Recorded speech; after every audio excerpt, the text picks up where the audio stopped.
edisi Senin 27 Februari 2020.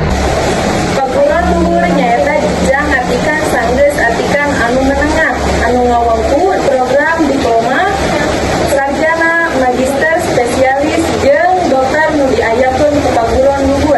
Ayeuna geus asup bulan persiapan siswa kelas 12 ngalanjutkeun pendidikan ka perguruan luhur.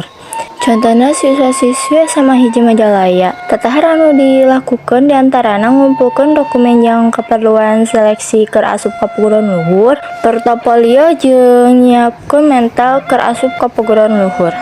Perguruan luhur geus pasti penting. Jang anu ngahontal cita-citana. Tempat di mana urang tiasa diajar deui bidang anu ku urang dipikaresep. Salajengna dialihkeun ka Nopelia nu aya di lapangan. Assalamualaikum warahmatullahi wabarakatuh. Tepangkeun wasta Abi Nopelianti. Di dieu Abi bade ngawawancara hiji mahasiswa anu aya di SMA Negeri Hiji Majalaya.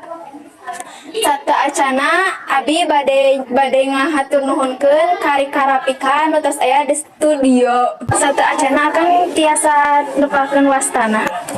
Tepangkeun wasta Abi alih-alih tambahannya di kelas 12 IPS. Lalu kumaha respon akang ngeunaan ka perguruan luhur? Selama ini kenaan perguruan luhur saya pesabab karo urang biasa ngikeun pengalaman anyar sareng ilmu anyar.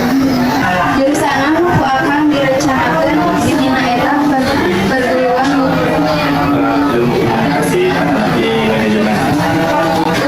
Bisa nu tiasa ku Abi disampaikan. Hatur nuhun. Wassalamualaikum warahmatullahi wabarakatuh.